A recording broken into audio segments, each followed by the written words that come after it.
Bonjour à tous et bienvenue dans cette nouvelle vidéo. Généralement, quand des gens ou des camarades m'envoient des schémas électroniques pour que je les monte, pour que je vérifie les défauts ou que je vois si c'est fonctionnel, généralement ça ressemble à ça et très souvent j'ai envie de dire que ça pique les yeux. Généralement, quand je vois un schéma Proteus réalisé de cette façon-ci, j'ai tout tendance à me dire que les fils tirés par-dessus dessous, on ne sait pas quel fil commence ou où est-ce qu'il finit. Il peut très facilement avoir des erreurs de connexion.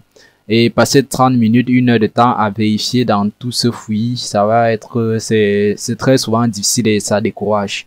Donc, ce que je conseille généralement aux gens, c'est un mode de câblage qui n'entraîne pas l'utilisation d'autant de fils. Parce que généralement, même quand vous exportez vos schémas et que vous partagez avec la communauté, quand on voit autant de fils, vous voyez, quand on voit autant de fils, vraiment ça a souvent tendance à troubler et à décourager pour ceux qui ne sont pas initiés. Ils vont croire que c'est la magie, pourtant le schéma est très très simple. Donc aujourd'hui, je vais vous montrer. Déjà, ici, il a utilisé des afficheurs cette semaine. Je vais vous montrer comment câbler dans Proteus de façon esthétique. Donc, ici, vous voyez qu'il a utilisé 3 afficheurs cette segment. Déjà, il a su aligner les fils. C'est déjà une bonne chose. Ce que nous allons faire, c'est que nous allons remplacer les fils si par des connexions sans fil. Et nous allons les nommer. Donc, nous commençons. Nous allons dans Terminal Mode. Nous prenons défaut. Nous prenons le premier afficheur. Nous allons appeler ça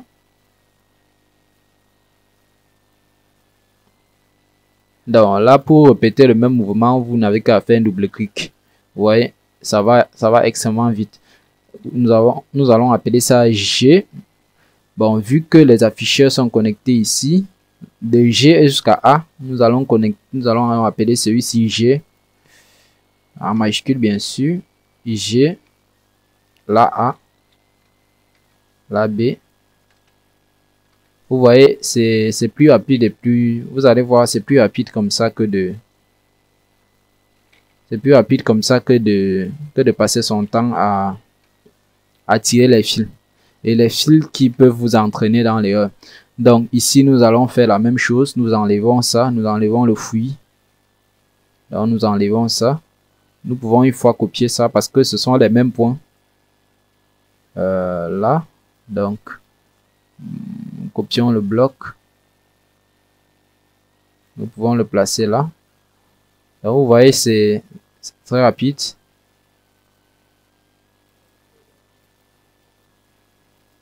Vous voyez, là nous avons déjà connecté. Nous pouvons aussi enlever celui-ci. Donc on enlève ça. Nous enlevons aussi ça. Nous pouvons copier le bloc ici. Donc, excusez-moi. Oui, ceci fait, vous voyez.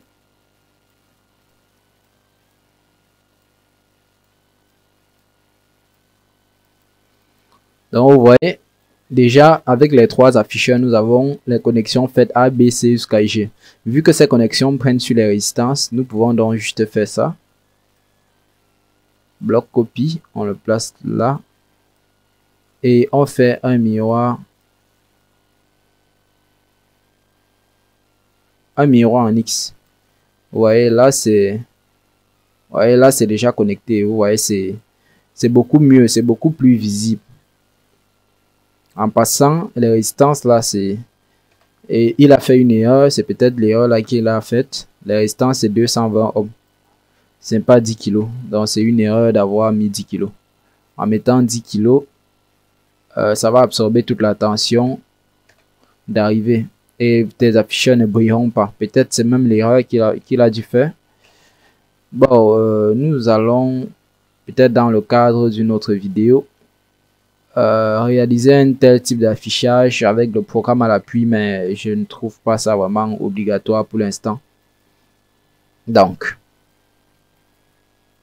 là, vous voyez, ça doit être forcément les résistances. Et il ne doit pas avoir compris ce qui se passait. Donc, et vous voyez, vu qu'elles sont même touffues, c'est difficile à repérer. Donc, ceci fait, Vous voyez les transistors. Là, il a fait une connexion. Il a pris les 3 pins du transistor là à 0. Bon, nous allons appeler celle-ci trans 1. Pour ne pas... Non, là. J'espère qu'on finira sur une bonne note. Et vous voyez, on peut appeler ça, je sais pas, trans.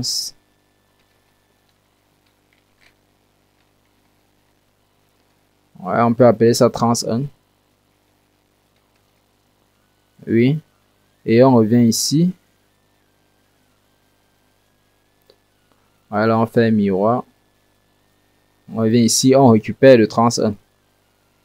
Ça, c'est pour éviter d'avoir les connexions filaires. Parce que les connexions filaires créent beaucoup de problèmes. Ça, celui-ci, c'est... Oui. Donc, vous voyez, là. Là, nous pouvons connecter là. On va l'appeler trans 2. Ouais. Et là. Ah oui, c'était connecté là. Donc, nous pouvons laisser là un miroir. Et là, nous appelons ça trans 2. Donc, vous voyez, les connexions invisibles là nous permettent de gagner vraiment beaucoup en temps. Donc, avec ça, nous pouvons appeler celui-ci trans 3.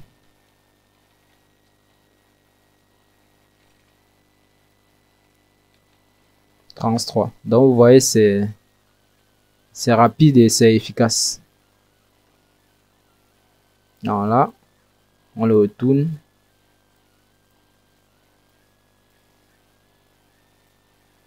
Et on l'appelle trans 3. OK. Donc, avec ça, vous voyez, il ne devrait pas normalement avoir trop de problèmes. Et là, il a récupéré toutes les masses des transistors. Je ne vois pas la masse. Je ne sais pas si elle était là au début. Donc là, nous allons donc les offrir les masses. Vous voyez. Avec ça, c'est plus portable. Et je peux me permettre maintenant même de réorienter ça. Vous voyez. Je peux même me permettre de bouger mon circuit librement sans qu'il n'encombre tout le monde. Bon, pour ce qui est de ce côté-ci. Bon, nous avons là A, B, C. Bon, vu qu'on a déjà appelé ici A, B, C et D, ici on peut appeler A1, B1, C1, D1. Oui, c'est possible toujours. Donc là, vu qu'elles sont alignées, on peut y aller. Donc là, A1, B1, C1 et D1. Donc là, on a A1, B1, B1, C1 et bien sûr D1. Donc là,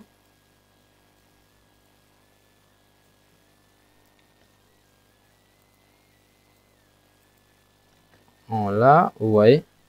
Et là, on peut venir ici changer. Vous voyez que les connexions s'enfilent. Vous voyez déjà comment le schéma devient. Vous voyez comment le schéma devient de plus en plus clair.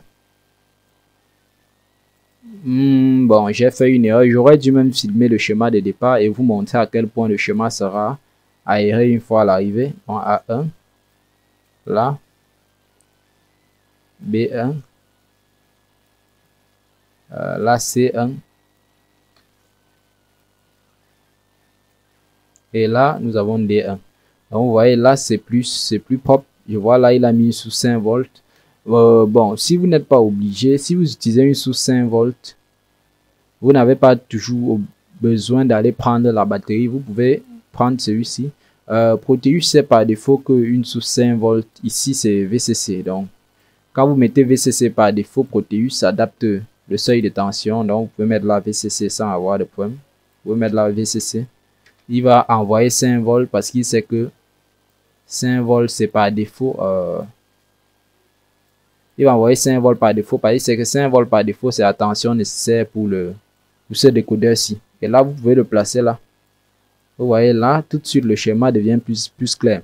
Si vous avez une panne cette fois-ci, vous allez très vite la remarquer.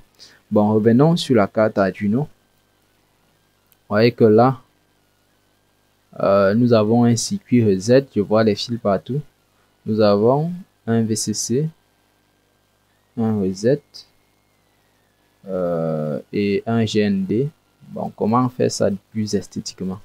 Vous pouvez toujours, bon, laissons le reset d'abord. Pour le VCC et le GND, vous pouvez les connecter avec ça. Ça ne dérange pas. Donc là, vous pouvez l'appeler VCC sans problème. Et là, GND. Donc, vous voyez, avec ça, ça devient très lisible. Et là, vous pouvez littéralement l'appeler reset.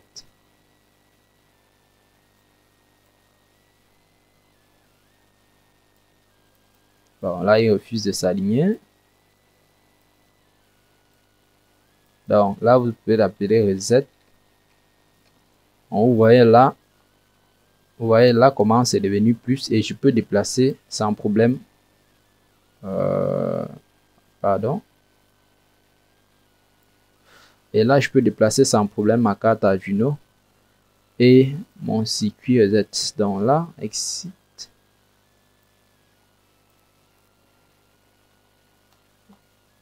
Bon, là, vous voyez, il y a 5 volts ici. Nous pouvons enlever ceci. Et ça, je vois, c'est... Ouais, on peut mettre une masse plus propre et connecter ceci. Là, défaut, nous plaçons VCC. Donc, l'objectif ici, c'est d'avoir un schéma le plus lisible possible. Donc là, vous pouvez choisir reset, reset, c'est là. Et là, je pense que c'était VCC. Donc, avec ça, vous voyez qu'on a un schéma tout de suite plus lisible.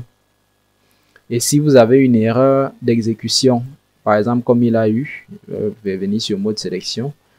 Ouais. Avec ça, vous êtes plus flexible en termes de dépannage de votre circuit que si vous aviez câblé à l'aveugle. Vous voyez? Donc avec ça, le schéma est bien plus lisible et bien plus abordable. Là maintenant, quand le schéma ne fonctionne pas, vous pouvez venir regarder très librement. Pourtant au départ, ce n'était pas le cas, ça encombrait et c'était vraiment difficile de se repérer dans ce gâchis. Bon, je vous remercie d'avoir tenu le coup. Bon, je remercie aussi mon camarade de m'avoir envoyé sa difficulté. En attendant, portez-vous bien, abonnez-vous et à très bientôt.